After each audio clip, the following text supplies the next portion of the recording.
À la page 55 du chapitre 10 de mes notes de cours, on va résoudre encore une fois une autre situation typique. C'est les mêmes situations qu'on retrouve dans tous les livres de physique et qu'on repasse continuellement pour expliquer ces phénomènes-là. Donc, la situation 5 dans Séguin, qu'il a intitulé un bloc posé sur un autre et qu'on peut lire à la page 248 de Séguin. On s'arrête, on en fait une première lecture. À la deuxième lecture, on va identifier ce qu'on connaît. Donc, on nous dit qu'un bloc B de 2 kg repose sur un bloc A de 3 kg. Donc, le dessin est fourni, évidemment. On dit que le bloc B est plus petit que le bloc A, puis il repose sur le bloc A. Ils sont initialement au repos, donc une vitesse initiale des deux blocs égale à 0 mètres seconde. On tire sur le bloc A avec une tension de 25 newtons. Donc, j'ai un vecteur force de tension ici qui vaut 25 newtons. Et on observe que le bloc A va accélérer plus vite que le bloc B. Oups, c'est pas tout à fait clair, ça peut-être dans mon esprit. Donc, l'accélération ici est plus grande que lui. Souvent, on avait des blocs pris ensemble et on disait que c'était la même accélération partout. Là, ce que ça veut dire, c'est que le bloc B glisse tranquillement vers l'arrière. Il avance un petit peu avec le A. J'arrive à le tirer un petit peu, là, mais la force de frottement n'est pas suffisante pour le traîner. Je dis qu'elle n'est pas suffisante, c'est que surtout qu'elle dépasse la force de frottement statique maximale. Puis le bloc B avance, mais avance moins vite, il va finir par tomber. Évidemment, on nous demande de faire la physique là, avant qu'il tombe. On nous donne les deux coefficients de frottement. Donc, on nous disait que le AA était plus grand que le AB. Fait que ça, c'est une information, même si ce n'est pas numérique. On nous donne les deux coefficients de frottement, puis on nous demande quelle est la valeur des deux accélérations. Les coefficients de frottement, j'ai illustré ici, et les accélérations étaient déjà illustrées. J'ai mis mon système d'axes parce que c'est certain qu'à la minute que je vais démarrer, je vais faire des sommes selon X, selon Y, donc ça me prenait un système de référence à quelque part. Donc, il faut s'assurer avant tout de bien comprendre la problématique. On n'a pas fait les vitesses relatives ensemble, mais je prends une seconde pour amener mon super observateur qui va regarder ce qui se passe pour être sûr qu'on se comprend. Donc, c'est notre super détective qui est sur le sol, qui ne touche pas au bloc, qui est sur le sol. J'ai mis S ici pour le sol, puis il regarde la situation. Mais pour lui, il va voir les deux blocs avancer, mais il va voir le bloc B avancer moins vite. Fait que si les deux avancent, par exemple, lui avancer, lui avancer. Oups, c'est pas ça que je voulais faire. Lui avance un petit peu. Lui avance encore. Lui avance un petit peu. On voit qu'il va finir par tomber. Les deux avancent, mais ça va finir par tomber.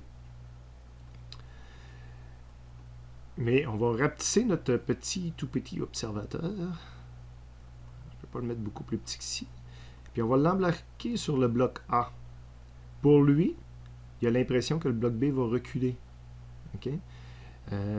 Lui, il va avancer avec le bloc A. Quand que le bloc A va avancer, mon petit bonhomme avance. Mais lui, pour lui, il voit toujours le bloc B s'éloigner de lui. Plus ça va, plus le bloc B veut tomber. Fait que même si le bloc B avance, pour le bloc A, pour ça, des fois, on a l'impression de dire, hey, regarde, le bloc s'en va vers l'arrière. Le bloc s'en va pas vers l'arrière. Les deux blocs avancent. C'est rien que quand on dit bloc s'en va vers l'arrière, j'ai l'impression que le bloc s'en va vers l'arrière. C'est parce qu'on est dans la peau d'un observateur qui a été embarqué sur le bloc.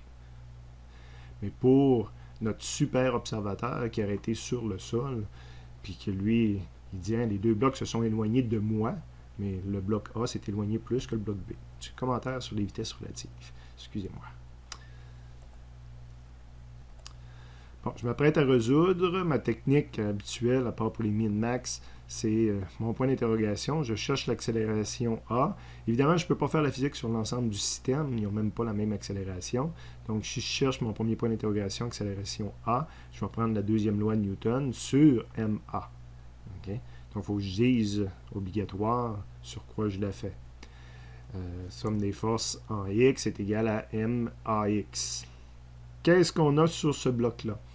Là, j'ai changé un peu ma nomenclature. Le dessin est bon, puis les étapes sont bonnes, donc je devrais être capable de le remplir là, mais j'ai changé un petit peu le nom de mes vecteurs. Exemple ici, je pense que je l'ai appelé FGA, c'était peut-être comme ça. Le AA, ça c'est bon. Puis ici, j'avais mis T dans une ancienne version, mais à ce temps, je les appelle toutes des forces, puis je mets petit t pour dire que c'est une force de tension. Ici, j'avais mis petit f pour dire que c'est un frottement, mais j'ai probablement rajouté force de frottement cinétique. Donc, vous devriez être capable de le suivre là, assez facilement, même s'il y a des petits changements au niveau des lettres. Puis ça, c'est force de frottement cinétique B sur A. Les forces normales, j'ai peut-être, parce qu'il y a deux forces normales, hein, le bloc A repose sur le sol, puis le bloc A, il y a un bloc au-dessus de lui. Là, j'ai peut-être rebaptisé un petit peu plus. C'est deux forces normales, fait que j'ai vraiment précisé que c'était Fn, même si c'est de côté ici. Là, je pourrais la virer momentanément pour vous la montrer, mais je trouvais que j'avais plus de place. Excusez, je fais des folies. J'avais plus de place pour l'écrire, mais force normale du sol sur le bloc A. J'ai nos folies. Puis ici, c'est aussi une force normale, mais là, c'est le bloc B qui pousse sur le bloc A à cet endroit-là.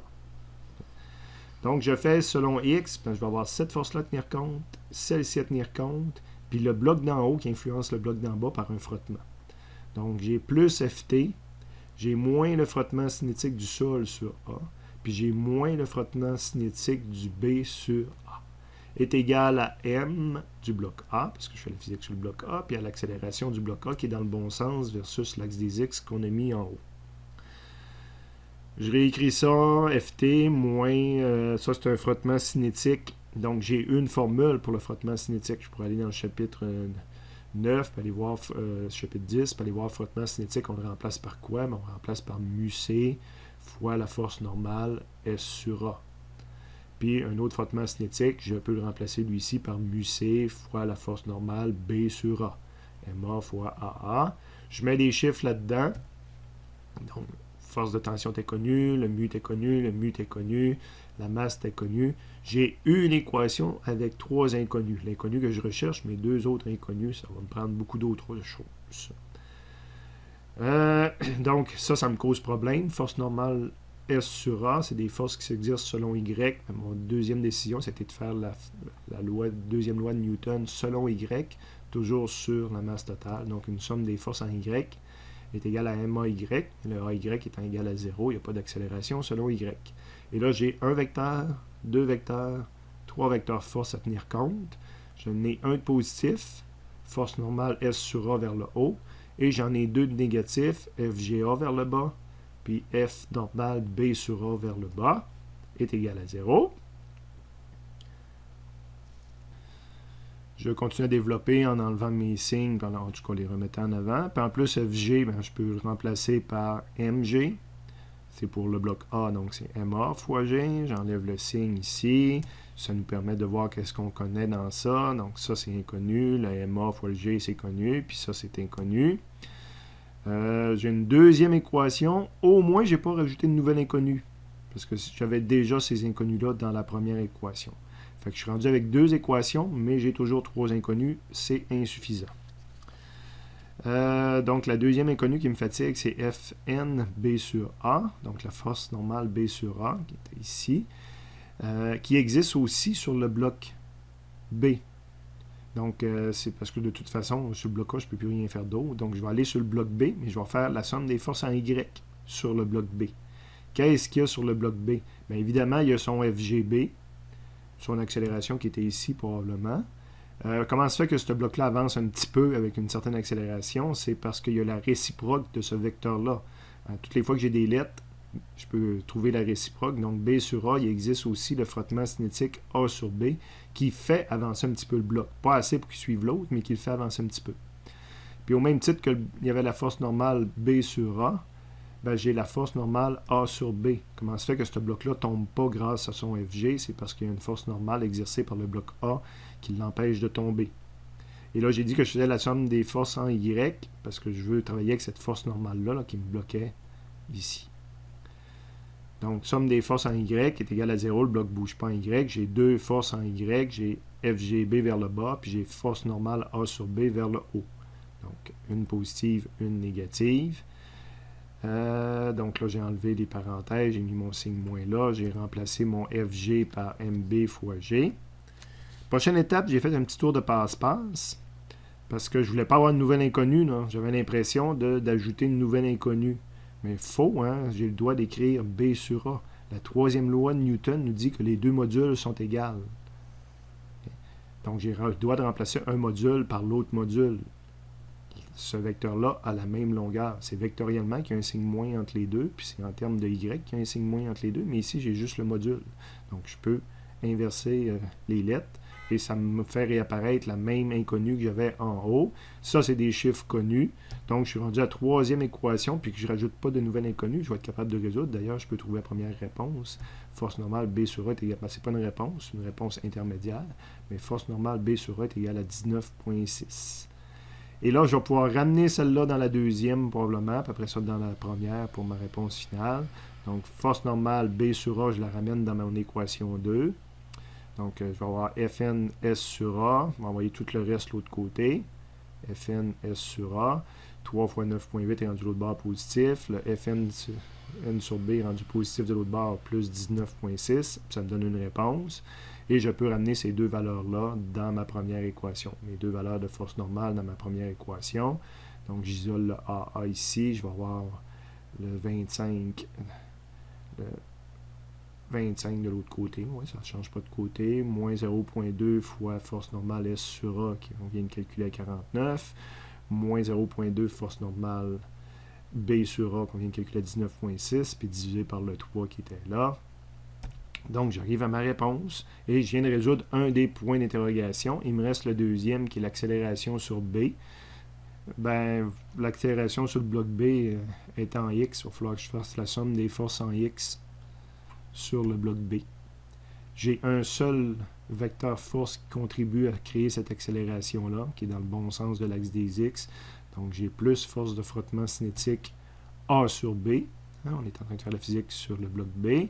L'accélération est dans le bon sens. Ça, c'est une force de frottement cinétique, donc j'ai une formule. Je peux remplacer ça par mu cinétique, force normale A sur B. Force normale A sur B, j'ai une valeur pour B sur A, mais je peux écrire l'un ou l'autre, ça ne change rien. Donc, j'ai le droit de changer A sur B par B sur A quand c'est des modules, ça ne change rien. Donc, ma valeur de 19,6 est utilisable ici. Je vais m'apercevoir que j'ai eu tous les chiffres pour faire le calcul. Et ma deuxième réponse.